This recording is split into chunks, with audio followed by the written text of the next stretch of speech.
Hey, this is Gurds Hundal, and welcome to the Inner Light Project.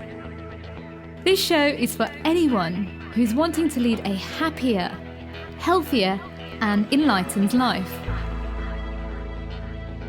Create more self-love, inject more joy and abundance into their daily life. Join me for inspiring interviews and spiritual topics so you can shine your inner light. Hello and welcome to another episode of the Inner Light Project. My name is Gurds Hundal and today I want to share with you somebody who is just an amazing soul. She has so much wisdom to share. She has been on such a powerful journey to where she is right now, and she's really helping people to embrace their spiritual transformation. Sadhviji Saraswati is a global spiritual leader and author who has lived in the Himalayas for almost 3 decades. She grew up in Hollywood, was a graduate with a PhD in psychology, she was married, and then suddenly she had a massive spiritual journey when she went to India, and her life completely shifted. Sadhviji, I'm so grateful to have you on the show, and thank you for joining us today. Absolutely. I'm so happy to be with you and your whole beautiful community. Oh, bless you. Well, your journey is very interesting, and a dear friend of ours called Ariel Ford introduced us, and I just couldn't believe the journey that you'd had, and I'd love to share what your life was like before you left home for the Himalayas. Yeah, well, so I had a really extraordinary life one way, ordinary in other ways. I was raised and grew up in Los Angeles, quite literally in Hollywood, hence the Hollywood to the Himalayas title of my memoir. I literally grew up in Hollywood. Wow. And I went to Stanford University, graduated from Stanford, was in the midst of getting a PhD in psychology Wow. when I came to India at 25. So in terms of what my life was like, on the one hand, it was full of privilege, opportunity, prosperity.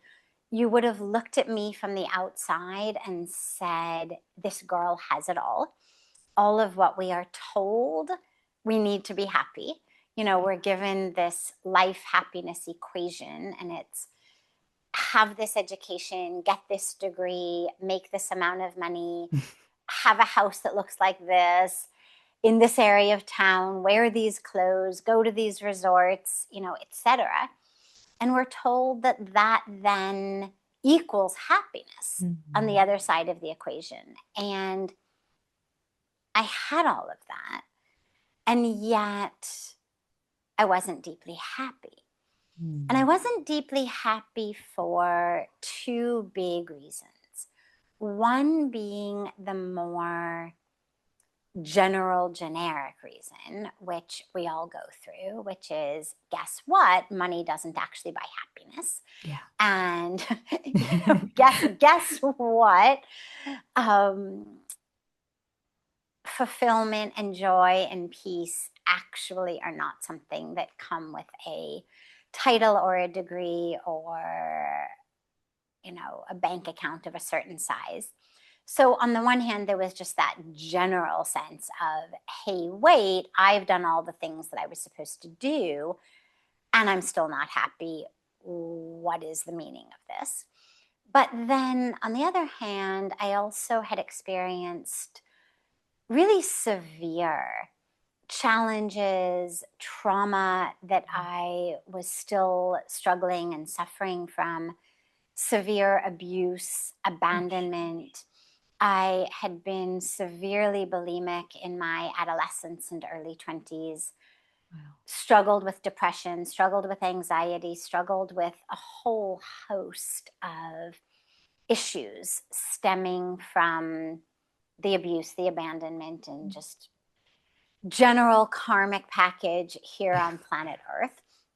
And by the time I was 25, I had gotten to a place where I really felt like I was over the hump, that I was successfully managing my life. I was managing my food and managing my emotions and managing my relationships and managing my schoolwork. I was taking 21 units a quarter in a PhD program and getting straight A's. And I was succeeding on all of these external levels.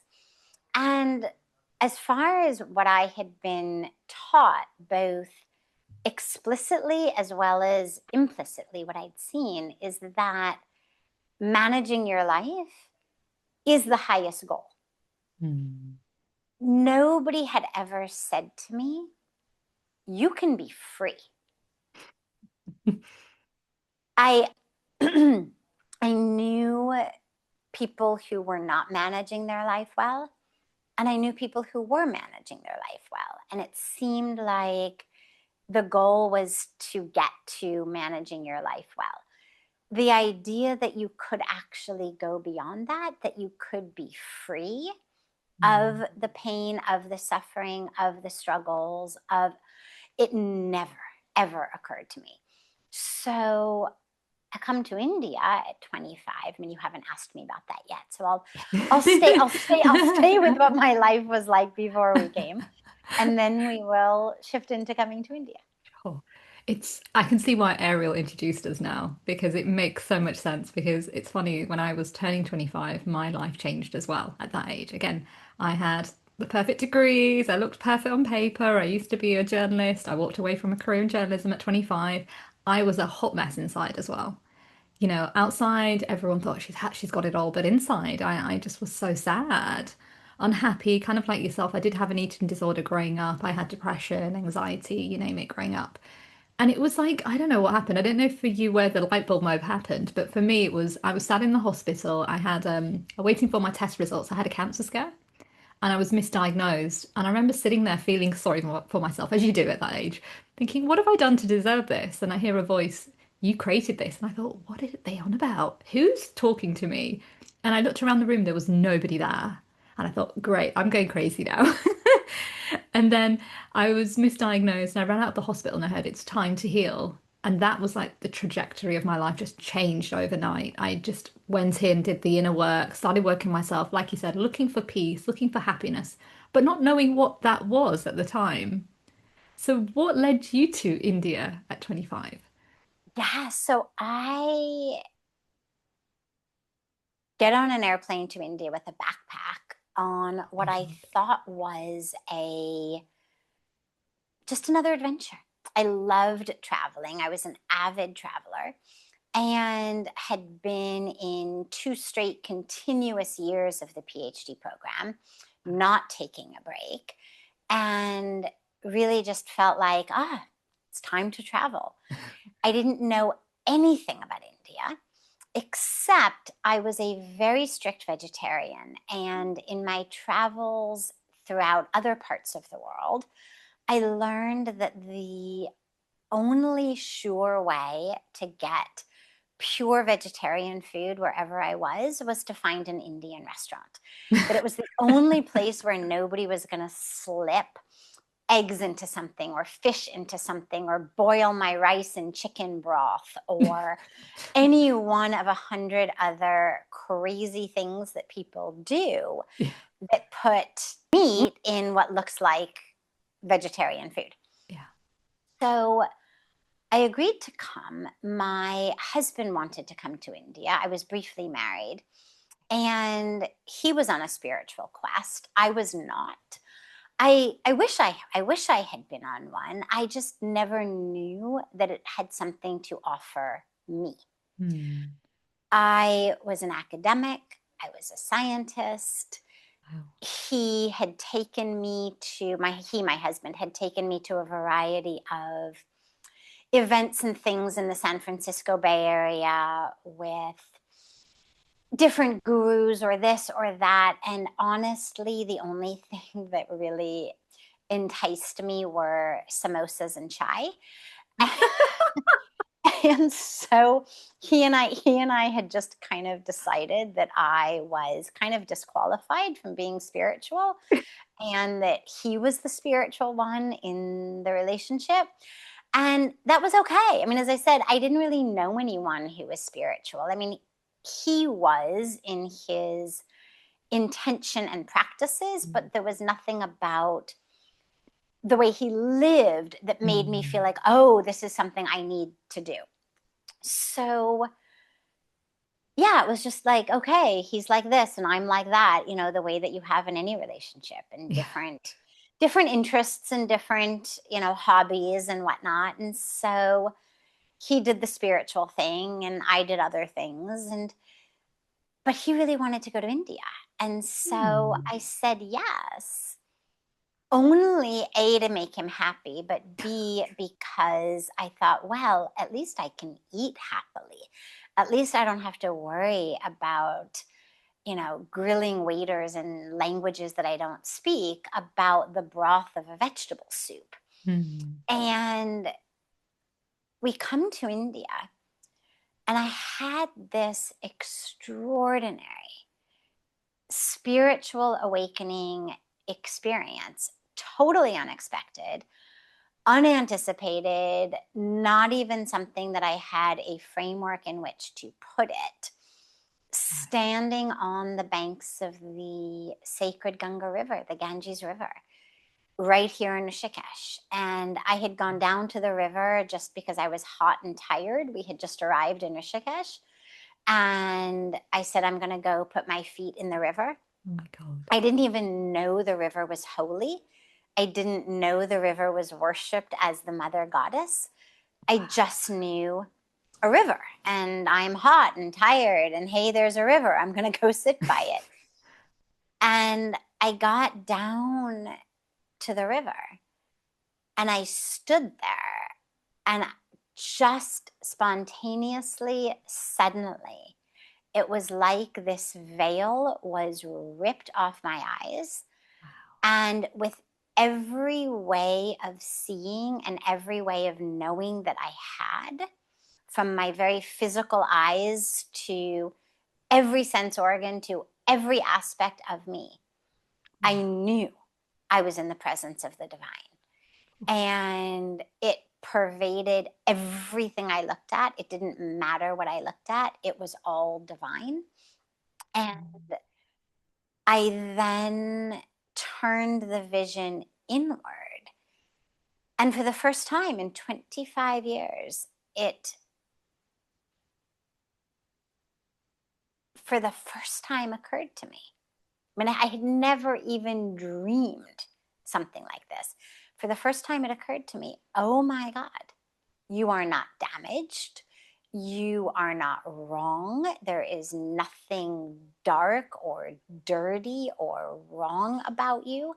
You are inseparable from this divine presence, this divine energy. And it knocked me to the ground in tears of having come home. Yeah. And it, you spoke about hearing a voice that said you created this and that you literally looked around. I heard one several days later when I was walking through Parmarth Nikatan, which is the ashram where I now live, where I've lived for 29 plus years. Wow. And my voice said, you must stay here. Oh. And I literally, I looked around like, who said that? You know, things, there are certain things that feel like inner voices. This most definitely felt like somebody had shouted at me. And I turned around and there was no one. And I did what any self-respecting scientist would do, which was I ignored it because I felt like, well, I mean, obviously, if no one spoke, I couldn't have heard anything. And I kept walking. And about 30 seconds later, I heard it again. And at that moment, I was about to ignore it the second time when I remembered a vow that I had taken on the airplane to India, which was a vow to keep my heart open. And so I said, all right. And I looked up and I saw a sign that said office and went in. And the rest, as they say, is her story. Wow.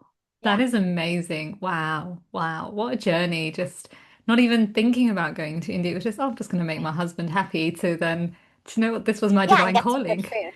Yeah. That made me laugh. But I can understand the food situation because in those days it was very hard to get vegetarian food, vegan food. It's only now in the last 10 years because I'm a vegan now, but I was a vegetarian for a long time. But I grew up eating meat and I remember the struggle of being a vegetarian as a child. It was Mhm. so hard. So, and you're right, you could never always trust what people are making vegetarian food out of. So I just find it fascinating that your heart just said, just go with the flow, and you surrendered for the first time, I guess. Went on a plane, surrendered, not knowing what was going to happen, and you stepped into your divine calling. And that, I think, in retrospect, at the moment, I didn't have this awareness of like, this vow is going to change your life. But it just felt like the right thing to do because here I was flying to a country that I knew nothing about, Mm. didn't really have an interest in going to, was going only to make my husband happy and presumably get some good vegetarian food. But remember, I was living in the San Francisco Bay Area and you could get really good Indian vegetarian food on Right. basically every corner. So the trip didn't make any sense. And that's when I took this vow.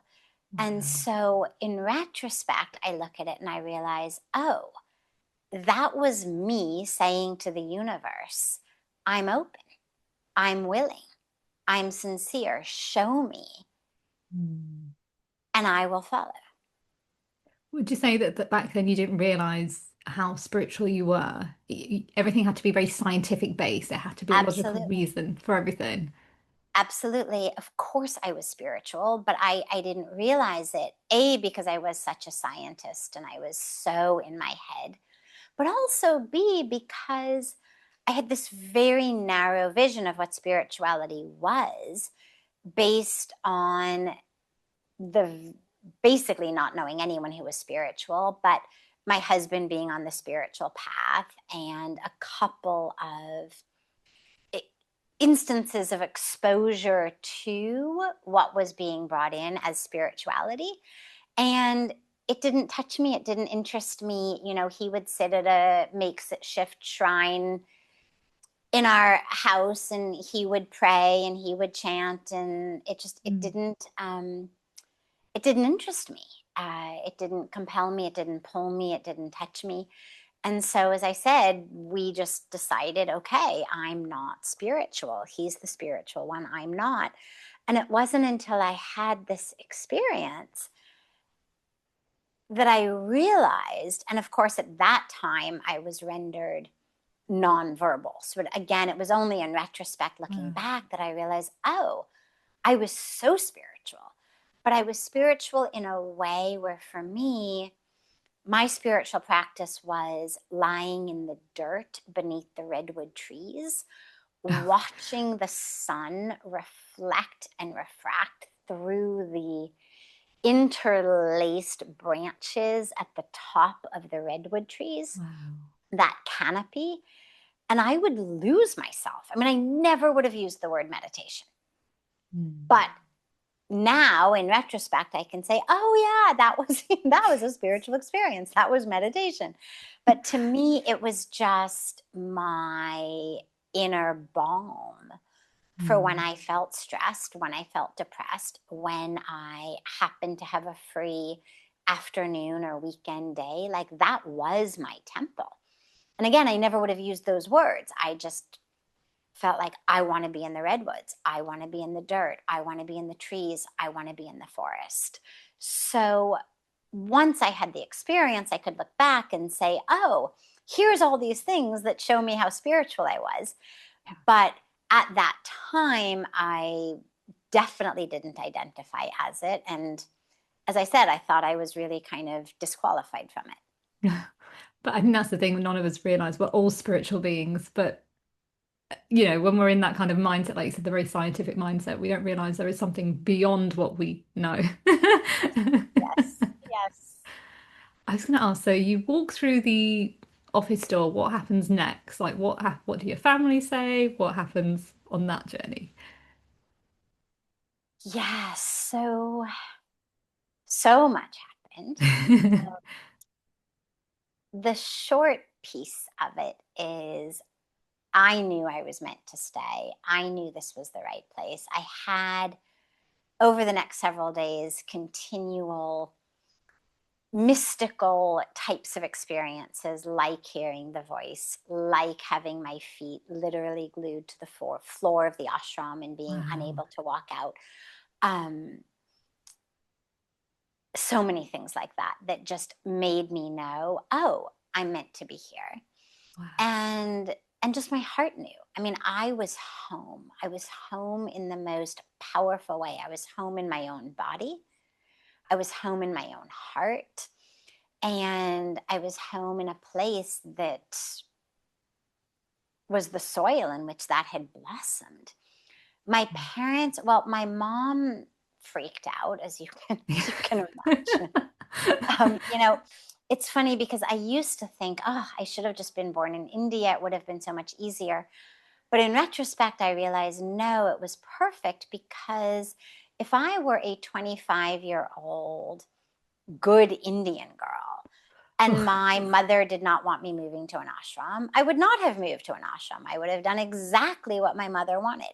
Yeah. But being a 25-year-old American who had moved out of my parents' house at 17 when I went off to college, wow, and had been basically on my own since then, I had never lived back at home with them. The idea that they had authority over my decisions. I mean, I had gotten married against their wishes, for God's sakes, So it was really clear that I was making my own decisions, and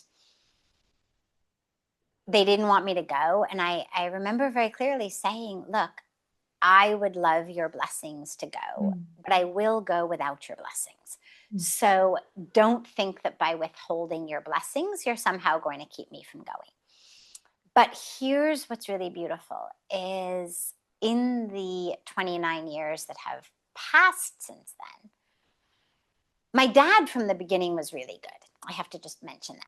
He never had an attachment to the choices I was going to make or the life I was going to live. He really has always been this epitome of unconditional love. My mom had much more of a very clear agenda of, like, this is how it's going to happen.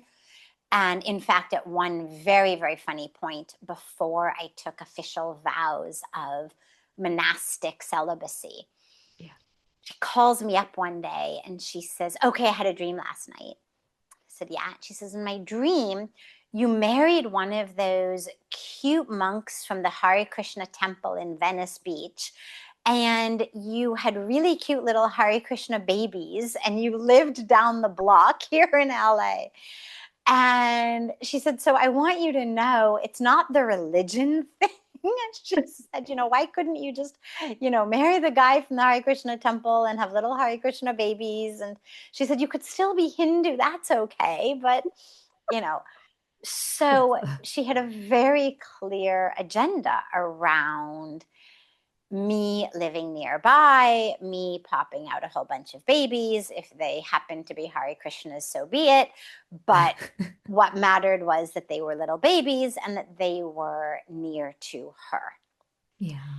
And when it became clear that that was not my life path, she really struggled. But over the years, she evolved in the most powerful, beautiful way. It's like you kick and you scream and you fight and you try to make the world do things your way. And then when it doesn't happen, there is eventually an inner reckoning of, okay, either I can be miserable or I can be peaceful, but I'm not going to be able to change the outer situation. And the only thing I can change is my reaction to it. And so she really came around, and, she ended up so proud, so happy. She would tell everybody whenever I would come back to LA and give programs there, she would come. And people, of course, everybody's interested in what does the mother have to say. So people would ask her, how do you feel? What do you think? And she would always tell everyone, "Oh, I wish she was my mother." Oh, Yeah, isn't that sweet? She would that just is say, so "Oh, I cute. wish she was my mother."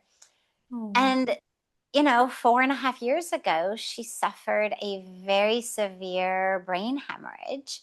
oh wow. And after 7 months of giving the doctors in Los Angeles free reign to do the very best they can at all of the best hospitals and centers and memory care centers and, inpatient, outpatient, whole shebang. And the doctors finally said, "There's nothing else we can do for Mm. her." We brought her to Rishikesh. Wow. And she's lived here on the banks of Ganga for the last 4 years, where Wow. she's been taken care of in just the most beautiful, beautiful way, and where everybody thought she was literally about to die when I brought her here, because it seemed like that. I mean, she had Yeah. basically stopped eating, Oh she gosh. was totally wasting away. And it seemed like just a matter of a couple of months before she left her body entirely. And here we are 4 years later, and she's thriving. I mean, Wow. she still has no cognitive capacity, Yeah. but physically, she's doing great. She's Wow. eating, she's walking, she's standing. I mean, she's doing everything that she couldn't do in LA. So you Wow. think, okay, on a karmic level, on a cosmic level, on a Mm. level beyond my agenda of the present moment, like, this woman is gonna give up her body on the banks of the Ganga River, like, Oh, where people, right, where people take birth after birth after birth after birth to be able to leave their bodies yeah. in Varanasi, in Haridwar, in Rishikesh, on the banks of this sacred river that grants liberation. So Wow. when you look at it from a much vaster view than just her present moment, lack of acceptance of my life choice, and you look at it in the bigger picture of her karmic journey Mm. in this lifetime, like, if I weren't here, she wouldn't be here. Yeah. Yeah. And clearly she had it in her destiny to spend her last years living in the lap of the Himalayas, living on the banks of the Ganga, and Wow. being just loved up in the most beautiful, beautiful, beautiful way by these amazing young Indian women who just Wow. adore her and care for her. Yeah. Oh, that's so beautiful. And it's so interesting how if you hadn't left, this wouldn't be her fate right now. Yep. It's Yep. almost If I like, if I hadn't come here, she'd be stuck in some, memory care center that they say is, the best center, and they charge you an arm and a leg. And yeah. yet every time I walked in, her one-on-one caregiver was like on her mobile phone on the other side of the room, and Wow. how they are. And Yeah. mom just kept deteriorating and deteriorating, and here she's really thriving.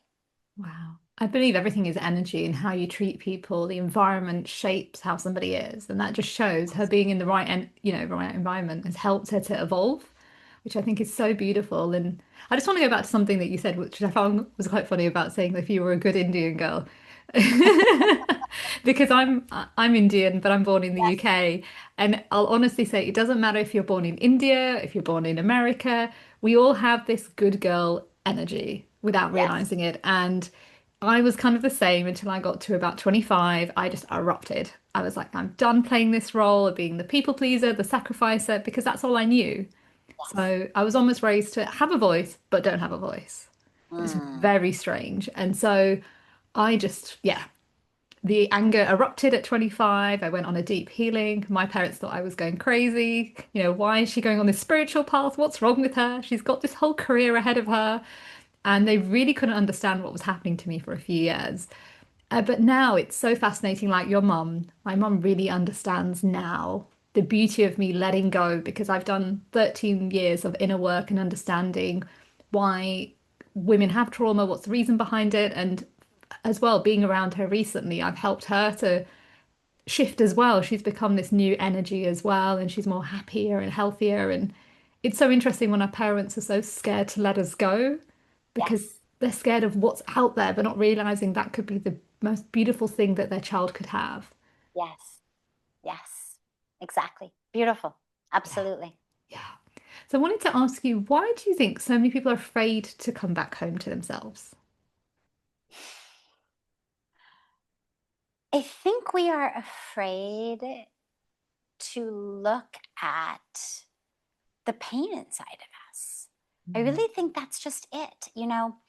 I think about it really like the Wizard of Oz, Yeah. where throughout the whole story, there's this super powerful wizard and his booming voice to the people of Oz. And, they need courage and they've got to go see, you know, got to get to the wizard. And, we're gonna get courage and get a heart and get back and do all of the yearnings that Yeah.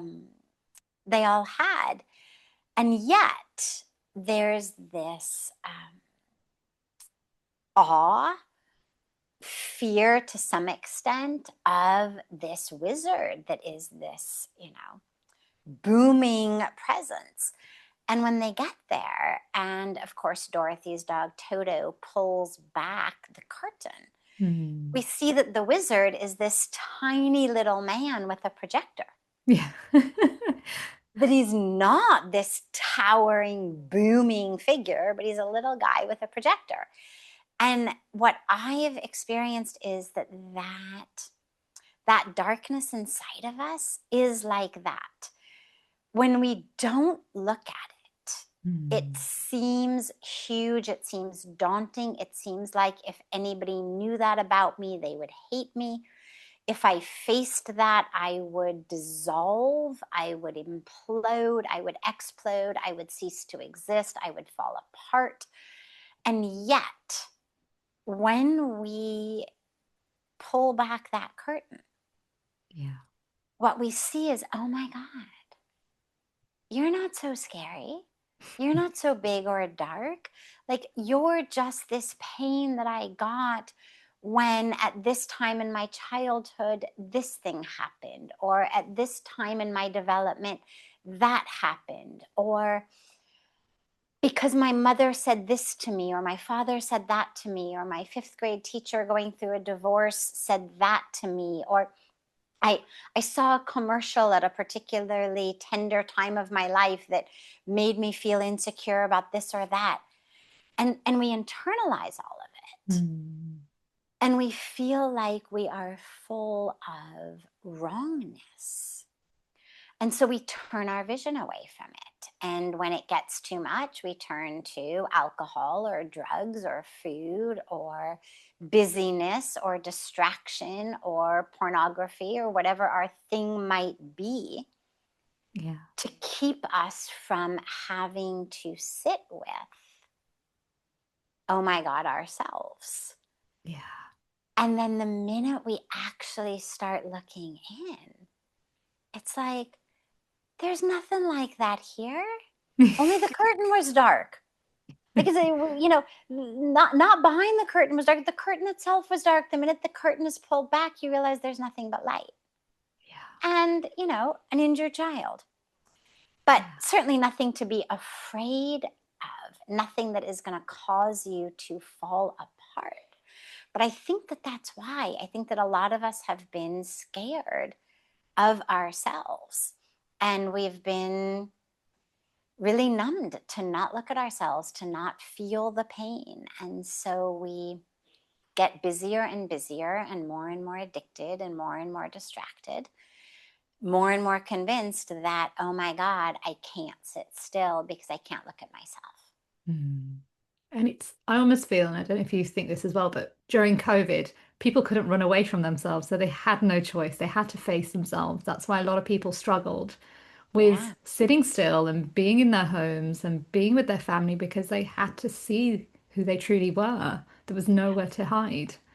Yes. Yes, absolutely. And it, of course, showed us the preciousness and precariousness of our life. Yeah. Yeah. It's so interesting what you're saying because, my own journey as well, when I look back, I used to use alcohol as a way to numb my pain. And then when I was 26, I let go. I'm sober for, God, yeah, 12 years now. And when I really came home to myself, you're right, that dark veil didn't mean anything anymore. It was tiny. It was just Yes, me holding myself back. And most of the projections that we have are society's views of us. But when we know, like you said, if we're whole, we're complete, then the light will always shine through. yes, And there's a reason why we call this the inner light project, because when I had an operation, I woke up and I thought, we all have a light from within, but we forget that. And that is the we reason are why. that light. Yeah, And yeah, it's not just that we have it, but we like that is our true self. yeah. And it's, I guess it's riding through the waves of darkness to get to that light, but always knowing that we are the light. Yes, yes, yes, absolutely. So I want to talk about your book, Come Okay, Home to which one? Yourself. Okay. So tell us all about what this book is about. How is it helping people to really trust from within? So Come Home to Yourself evolves. Well, let me step back for a moment. Okay. Hollywood to the Himalayas is my memoir, which came out first. And that's the actual journey, that's the story. I've been told that it reads like a really juicy novel, which is Hmm. such wonderful praise because, of course, that's how you would like it to read. It happens to be 100% true, but it's nice to know that it reads like that. And it's, the agony and the ecstasy of a spiritual path. It's my pain, my suffering that brought me the healing that I experienced when I got here, how I let go, how I experienced the change. And then, of course, the lessons in this agony and ecstasy of living a spiritual life, which when I wrote it had been for 25 years, and what it's like to be celibate and what it's like to be a woman in a man's world and all of the lessons that I learned as I learned them. So again, it read like a novel. Mm. Lessons were given as I was learning them. Come Home to Yourself is a book of teachings. It is a book that has a very interesting genesis, actually. Every evening, I have the beautiful blessing of sharing what we call satsang, which is the Sanskrit word literally means the association of truth, the presence of truth. But in a practical way, it's an open gathering. People come from all over the world. It's right after our evening Ganga Arati, right after the evening prayer ceremony on the banks of the river. Wow. And people come. There's no preset speech or topic or theme. People come and they ask questions. And together we dive into the truth of ourselves through those different questions. And it's live streamed on YouTube and a variety of different channels. And the book is edited transcriptions from the live streams of the Wow. evening satsang. So it's literally questions ranging from the nature of the soul and how we connect with it, access it, to how to deal with an annoying mother in law or an annoying boss Mm. or our annoying mind.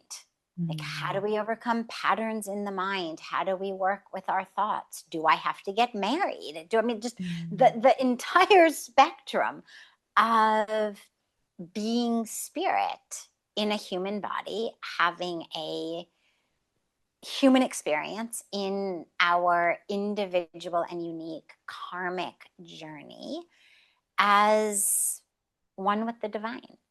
So, Mm. all of the different nuances of really navigating this human karmic journey with grace, with compassion, with clarity, with anchoring, with grounding, with joy, and all the questions that arise when we try to do that.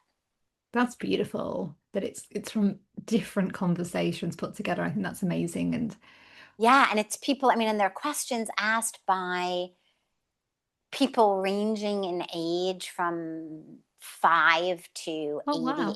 85, from people. Yeah, I love kids. I mean, kids just ask the best questions Yeah. in the world.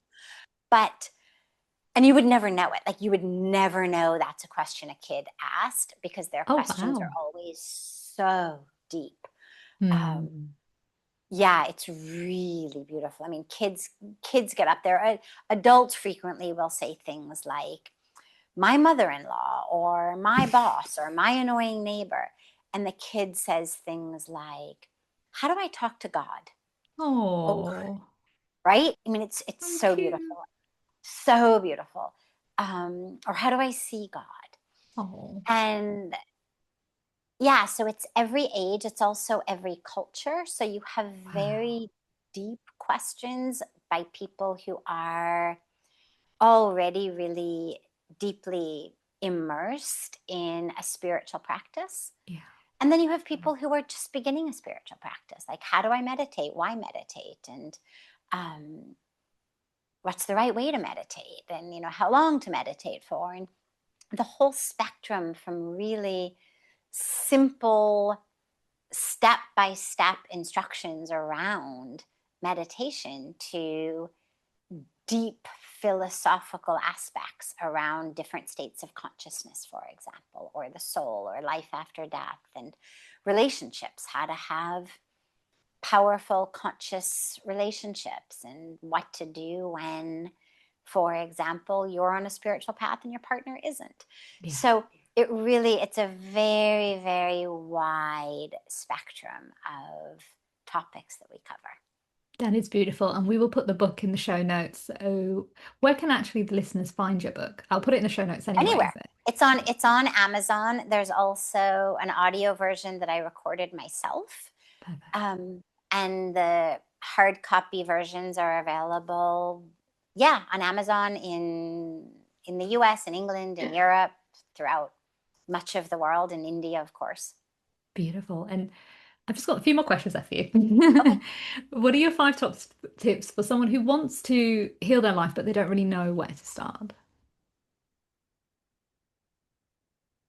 I would begin, tip number one would be, ask yourself, what if I weren't actually broken? What if there Mm. weren't actually something that needed to be fixed other than my way of thinking? Mm. And I would begin there, because it really simplifies the rest of the practice.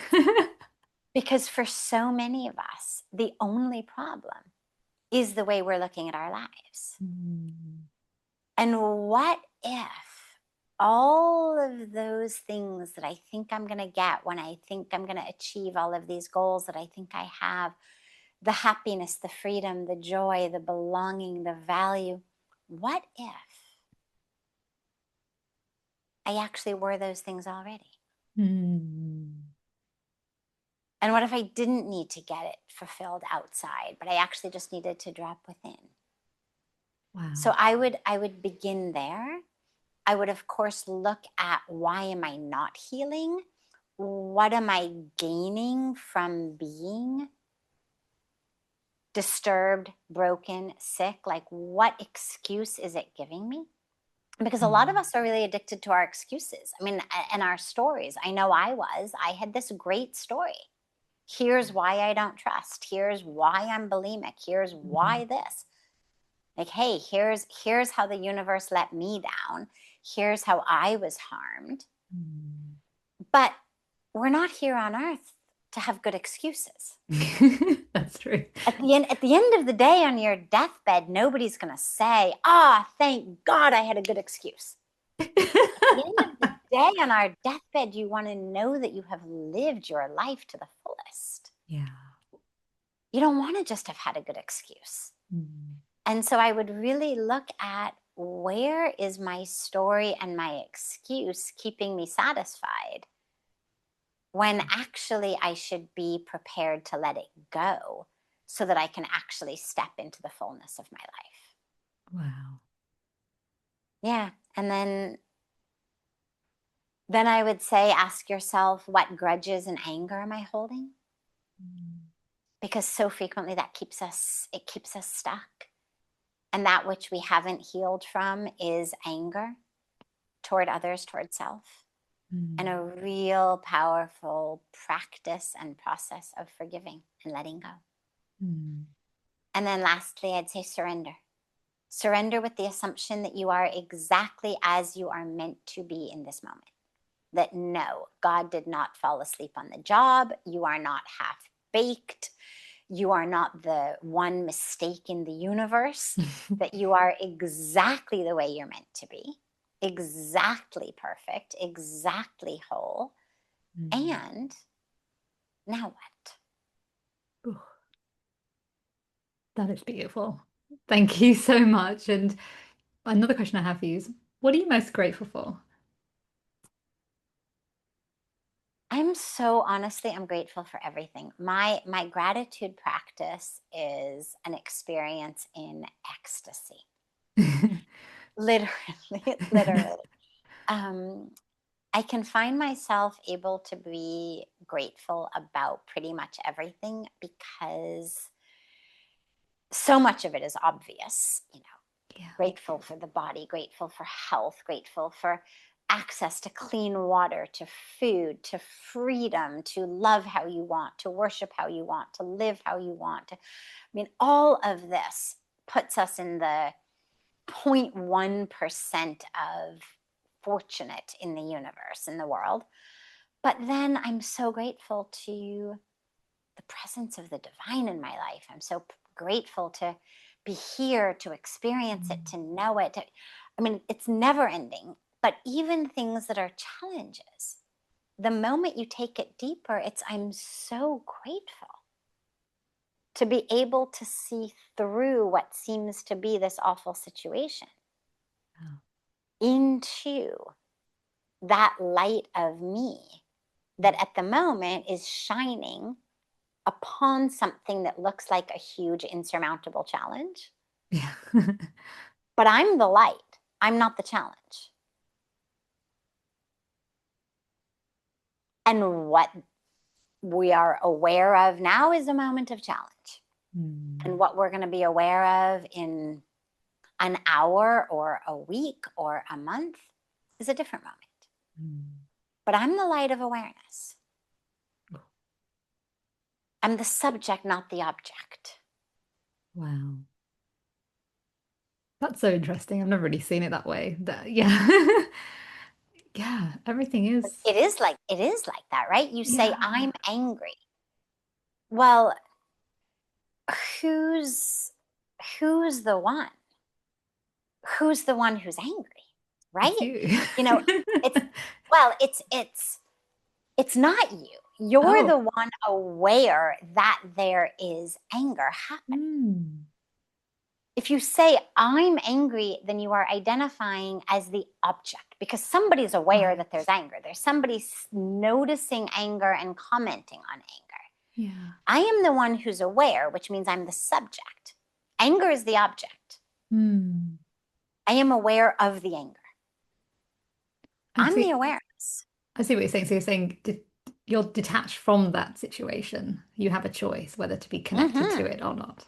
Well, it's not about disconnection. It's not about indifference. It's not about apathy. It's not about numbness or dissociation. It's about identification as the light. If I have a flashlight in my hands, I can shine it on this camera in front of me. Yeah. I can shine it on my knee. I can shine it on this pillow. I can shine it on the chair over there. I can shine it on the sweet young man sitting there with the camera. But I'm the light. Yeah. And sometimes in our lives, that light shines upon anger. Sometimes it shines upon joy. Sometimes it shines upon prosperity. Sometimes it shines upon poverty. Sometimes it shines upon a sunny day. Sometimes it shines upon a rainy day. Yeah. But we are that which is aware. And what I'm aware of may be a challenging moment. But I'm the awareness. I'm not the challenge. Yeah. Yeah. Wow. Thank you so much, Sadhviji, for being on the show and sharing your wisdom with us all and, really trusting the wisdom from within to come back home to yourself because we wouldn't be having this conversation right now if you hadn't trusted and surrendered in your medicine. Absolutely. And sorry for dropping you into like graduate school Advaita Vedanta for the 30 seconds at the end of the No, no, that's conversation. okay. But Honestly, that is, but that's like, advanced philosophy. But that's okay. it's worth filing away somewhere because there will be moments when it'll start to percolate to the surface. And I'll Yeah, be like, oh yeah, oh yeah, oh, this is what that means. yeah. So, yes, I'm so happy to have been with you, so happy to be with your community. Bless you. And if you ever come to India, if you've got extended family and you come visit us in Rishikesh, come be with us here Bless in you. this beautiful and sacred land. Wow. Yeah, no, I'll definitely be visiting. I haven't been back in 10 years, I'm not gonna lie. So, but I will definitely come and visit. And no, thank you for the advice at the end. Everything is a learning curve, right? It's, me hearing that, whether the listener hears that, they need to hear that in that moment. So it's perfect. So I don't take that as any other way because sometimes we share things that we need to know, right? Yeah, Absolutely. we learn from each Absolutely. other. That's the wisdom, right? So, I love those conversations when you don't know somebody fully and you just get this pocket of wisdom. You're like, oh, wow, I never thought of it that way. Just like we had this conversation at the end, and I thought my brain was going, oh, I was thinking of a situation as you were saying it. I'm like, oh, wow, I never saw it in that way. Yeah. Yeah. Yeah, yeah. Absolutely. But honestly, thank you so much. Of Like your course. Of your course. journey is beautiful, and I love that you really came home because a lot of people are afraid to do that, right? And the reason we have people on the podcast is to shine that inner light, to say, how what was your life like before? How are you now helping people? And if you hadn't trust that, you wouldn't be in the light. So yeah, yeah. Wow, what an amazing episode with Sadhvi. So much wisdom, so much knowledge, and just so much inner work. It's so beautiful to hear what it feels like to come back home to self. And I think if any of you are suffering right now, do check out her book. I will share it in the show notes and just really trust the wisdom from within because I know when I started my journey in 2012, it was all about coming back to home of self. When you peel off the layers, the cultural, ancestral, financial, you name it, layers, we are then able to come back to who we're meant to be in this world. And I just think that there is so much we can learn from each other and we can evolve when we learn and we surrender to that inner light. Unfortunately, that's the end of the show. Before I leave, I want to leave you with this quote. Because true belonging only happens when we present our authentic, imperfect self to the world. Our sense of belonging can never be greater than our level of self-acceptance. That's a quote by Brene Brown. For more information about the show or how you can find Sadhvi's information, visit the show notes down below or visit www.gurdshundle.com. And if you're struggling to do the inner work, visit our website at www.gurdshundle.com and we have lots of information there to help you really come back home to yourself. And I just want to say that trust the wisdom from within. The more you trust yourself, the more you can trust in who you're meant to be in this world. Take care, my sisters.